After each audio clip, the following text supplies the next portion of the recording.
অসম চৰকাৰে আমাৰ NHMৰ কৰ্মচাৰীসকলৰ পৰা 4টা দাবী আছিল।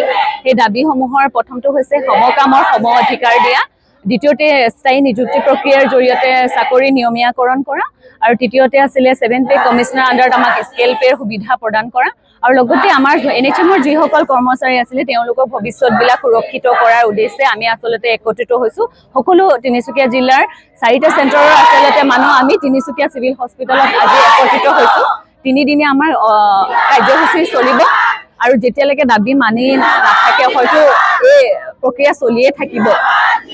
আৰু NHM যিসকল নতুনকৈ এটা নিযুক্তি প্ৰক্ৰিয়া লোৱাতকৈ আমি ভাবো যে NHMৰ এতিয়ালৈকে যিসকলে তেওঁলোকে সেৱা আগবঢ়াই আহিছে তেওঁলোক বহু অভিজ্ঞতাপূৰ্ণ ব্যক্তি, গতিকে তেওঁলোককে যাতে চৰকাৰে সুবিধাসমূহ দি আৰু স্বাস্থ্য বিভাগৰ কাম আৰু উচ্চ শিখৰলৈ লৈ যাওক, তাৰে আমাৰ ফালৰ পৰা তেওঁলোকলৈ অনুৰোধ থাকিল।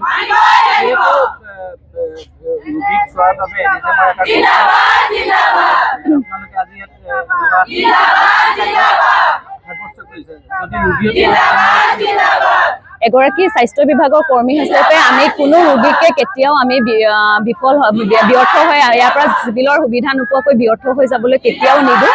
আৰু সেইখিনি সকলো আমাৰ আলোচনা মৰ্মে হৈছে যিসকল নিয়মীয়াকৈ চাকৰি ইতিমধ্যে কৰি আছে তেওঁলোকে এইকেইটা দিন তেওঁলোকৰ সেৱাবিলাক আমাৰ অনুপস্থিতিত তেওঁলোকে সেৱাবিলাক আগবঢ়াব, আৰু য'ত আচলতে নিয়মীয়া কৰা স্বাস্থ্য বিভাগৰ কৰ্মী নাই তেওঁলোকৰ ঠাইত NHMে এতিয়াও সেৱা আগবঢ়াই আছে। গতিকে ৰোগী কেতিয়াও ইয়াৰ পৰা বিফল হৈ নাযায়, তেওঁলোকে সেৱা পাব।